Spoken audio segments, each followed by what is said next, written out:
আসসালামু আলাইকুম। আজ ভিন্ন আলোচনা করব, সেটা হলো যে আমি ডিউটি শেষ করলাম। এখানে আমাদের এখানে সকাল 8টা বাজতে এখনো 10 মিনিট বাকি আছে। তো ডিউটি শেষ করলাম। তো আমি কেন বলতেছি, আলোচনাগুলো শুনুন। যে সবাই জানে যে সিকিউরিটি গার্ড, আর আমি এসে কত কিছু শুনেন আমার কাছ থেকে, কিন্তু আজকে আমি ভিন্ন কথা বলবো যে সিকিউরিটি গার্ডের কী কী সমস্যা হতে হয়, সিকিউরিটি গার্ডে কী কী সমস্যার সম্মুখীন হতে হয়, সিকিউরিটি গার্ডে কত পেরেশানি, এগুলো বিষয়ে আলোচনা করবো। সেটা এই যে আমি একটা পার্কে ডিউটি করলাম, সেটা হলো এটা হলো গ্রিন পার্ক। এই গ্রিন পার্কে আমরা যে সমস্যার সম্মুখীন হই, সেটা হলো আপনার এখানে বাচ্চা আছে। মানে আমরা সকাল সকাল 6টা থেকে শুরু করে 8টা পর্যন্ত, এই যে এখন পর্যন্ত আমরা এই বাচ্চাগুলোর দেখাশোনা করি। আর এখান থেকে যদি একটা বাচ্চা মিসিং হয়ে যায়, কীরকম পুরা গ্রিন পার্কের এরিয়াটা আমি আপনাদেরকে দেখাচ্ছি, দাঁড়ান, ওয়েট।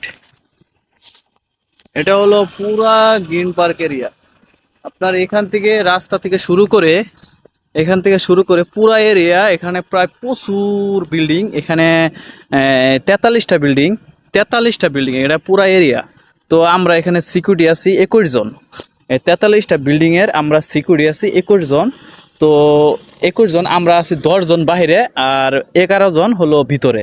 মানে এক একটা বিল্ডিংয়ের মধ্যে না, সরি, 3টা বিল্ডিংয়ের মধ্যে একটা করে সিকিউরিটি দিছে। এরকম করে দেয়, 3টা কিংবা 4টা বিল্ডিং একটা করে সিকিউরিটি দিছে। আর আমরা বাহিরে, কেন আমরা 10 জন সিকিউরিটি বাহিরে দিছে। বাহিরে এই যে আমি এখানে, যেমন এখানে ডিউটি করলাম, আরেকজন ডিউটি করবে হে ওদিকে, আরেকজন ওদিকে ওদিকে, এরকম করে রাস্তার মুড়ে মুড়ে এখানে এখানে এই চেয়ার টেবিল দিয়ে দিচ্ছে। যে রাস্তার মুড়ে মুড়ে, আমরা অবশ্য রাস্তার মুড়ে মুড়ে না, রাস্তার মুড়ে মুড়ে যে বিল্ডিংগুলো আছে, ওই যে বিল্ডিং, এই বিল্ডিংগুলোর মধ্যে মনে করেন যে ভিতরে যে এই সাইডে, এখানে এই সাইডে বসার আর কি একটা জায়গা দিছে।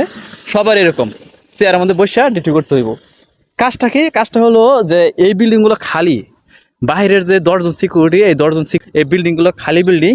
এই খালি বিল্ডিংয়ের ভিতরে অনেক অনেক মাল সামান আছে, যেরকম সিমেন্ট, লোহা লাটকি, এই সমস্ত মাল সামান। এখান থেকে যদি কোনো মাল সামান চুরি হয়, তাহলে এই দায়ভার সিকিউরিটির।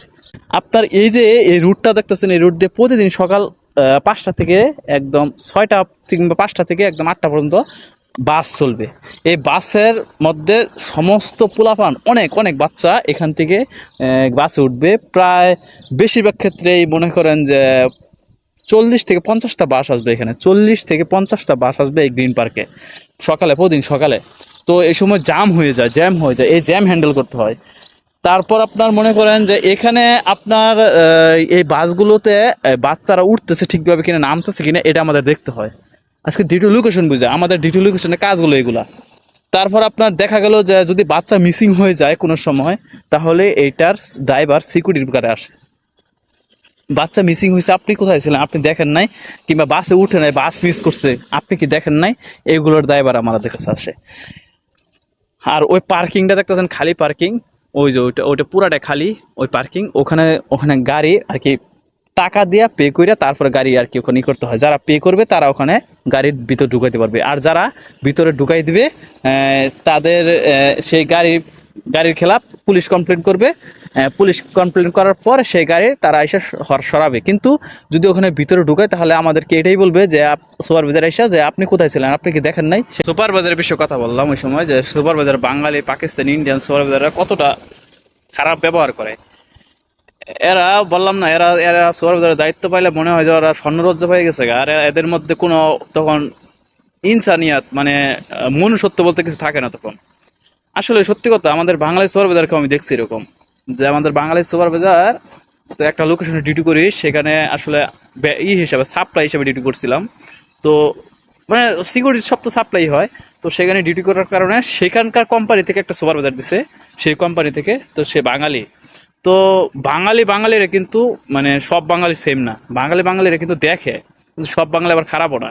কিন্তু যেই বাঙালির মধ্যে পাকনা কথা যায়, বুঝছেন, মানে ছোট থেকে উপরে ওঠে না, সেই বাঙালিদের আসলে পাকনা কথা যাওয়ার কারণে সেই বাঙালিরা আসলে মনে করে যে আমি যা পাইছি, এরকম মনে হয় আমি মনে হয় কোম্পানির মালিক। মানে কোম্পানির মালিক জিএম এরা এত খারাপ ব্যবহার করে না, ওই বাঙালি সুপারভাইজার যেরকম খারাপ ব্যবহার করে। তাই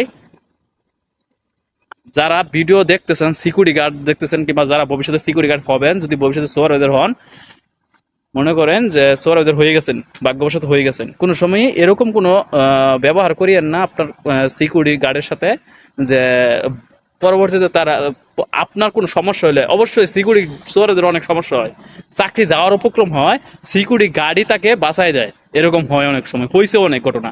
তো এই জন্যই যে এরকম সমস্যায় পড়বেন না যাতে করে পরবর্তীতে সিকিউরিটি গার্ডরা আপনাকে না বাঁচায়, বুঝছেন? তাই জন্য ব্যবহার আচার আচরণ ভালো করবেন, নিজে ক্লিয়ার থাকবেন, একদম ক্লিয়ার থাকবেন।